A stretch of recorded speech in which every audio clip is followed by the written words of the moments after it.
Oke, jawaban dari teka-teki pertanyaan yang harus kita tanyakan. Jadi kan satu orang tua ini pasti ngomong bohong dan satu lagi pasti ngomong jujur. Jadi pertanyaannya adalah kalau gue tanya ke orang sebelah lu di manakah desa itu berada, jawabannya itu bakal apa?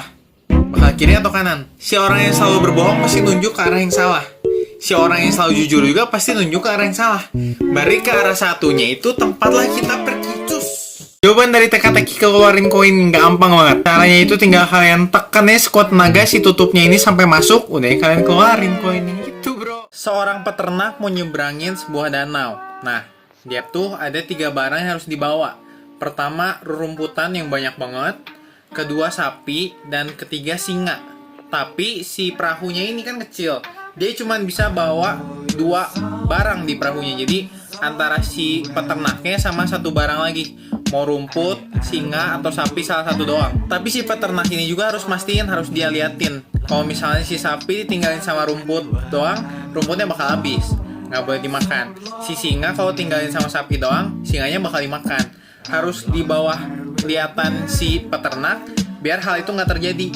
Gimana biar satu-satu nyampe sana tapi nggak saling makan. Jadi rumput nggak dimakan sapi, sapi nggak dimakan singa. Ayo. Konon sih 2% doang yang bisa jawab ini, sedikit mikir.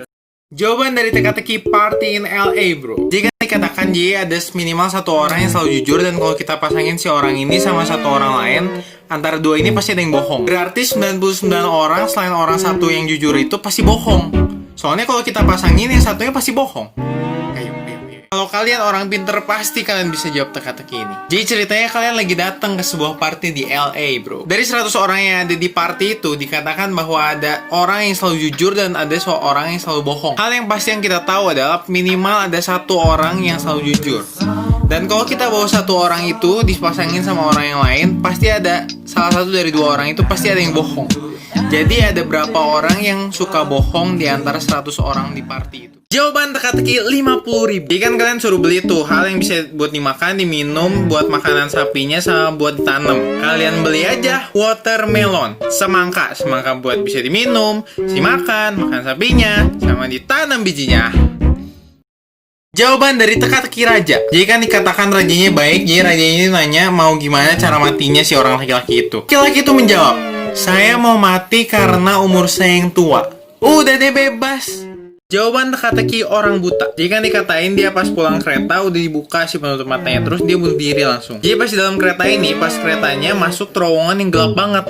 Nah pas dia buka penutup matanya, jadi kan gelap, dia pikir gagal, langsung dah dia bunuh diri. Aduh. Teka-teki untuk orang ber-IQ tinggi. Jadi teman kalian ini minta bantu kalian dikasih duit 50.000 rupiah buat beli 1 barang. Barang itu bisa kalian makan, kalian minum, buat makan sapinya, sama kalian tumbuhin, kalian jadiin tumbuhan gitu. Barang apakah itu?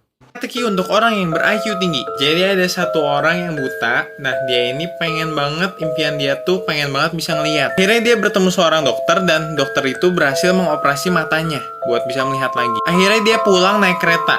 Dokternya berpesan dia boleh ngebuka si penutup matanya setelah turun dari kereta sampai rumah. Karena dia bandel, dia penasaran, dia bukalah si penutup matanya di kereta.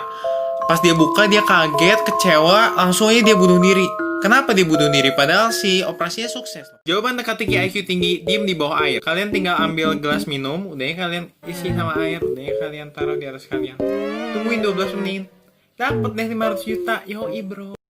Jawaban teka-teki IQ tinggi part 2. Jadi kan dikatakan kita tuh ambil 70 orang dari catatan. Berarti jawaban dari orang yang tiap mencatat namanya itu 0. Soalnya kan kita ambil 70 orangnya dari catatan. Jadi yang udah dicatat namanya kita ambil. Jawaban dari teka-teki IQ tinggi part 3. Jadi kan motong ini bagi 8 kan 3 kali potongan. Ini bagi 2 dulu, bagi 2 gini nih. Terus bagi 2 gini. Udahnya potong dari pinggir. Jadi 1, 2, 3, 4. Potong bagi 2. Jadi 8. Teka-teki mikir keras buat orang IQ tinggi part 3. Jadi di acara ulang tahun kalian ada 7 tamu yang datang. Gimana cara kalian potong kue ini sebanyak 3 kali aja buat dapat 8 potongan? IQ kalian tinggi, coba pecahin teka-teki ini. Ada seorang pesulap yang bisa diem di bawah air selama 10 menit lamanya. Dia bilang siapapun yang bisa diem di bawah air selama 12 menit, 2 menit lebih lama dari dia bakal kasih 500 juta. Gimana cara kalian mengalahkan dia? Teka-teki untuk orang yang ber-IQ tinggi. Dalam sebuah permainan, dikumpulin 1 juta orang untuk nulis masing-masing namanya di satu catatan kertas besar banget. Tapi ada 7% orang yang menjadi spy, menjadi mata-mata, tidak boleh menulis namanya di kertas besar itu. Kalau kita pilih acak 70 orang dari catatan itu, berapa banyak orang yang tidak menulis namanya? Ayo, pakai matematikanya, ayo. Jawaban teka-teki air dan susu. Jadi kan dikatakan udah kalian campur, harus bisa kalian pisahin lagi dan nggak boleh pakai alat kimia diffuser macam-macam. Caranya sangat mudah, tinggal kalian masukin ke freezer. Masukin air putihnya dulu, masukin freezer, udah jadi es, masukin susunya, bisa pindahin lagi, dipisahin. Ayo siapa yang benar?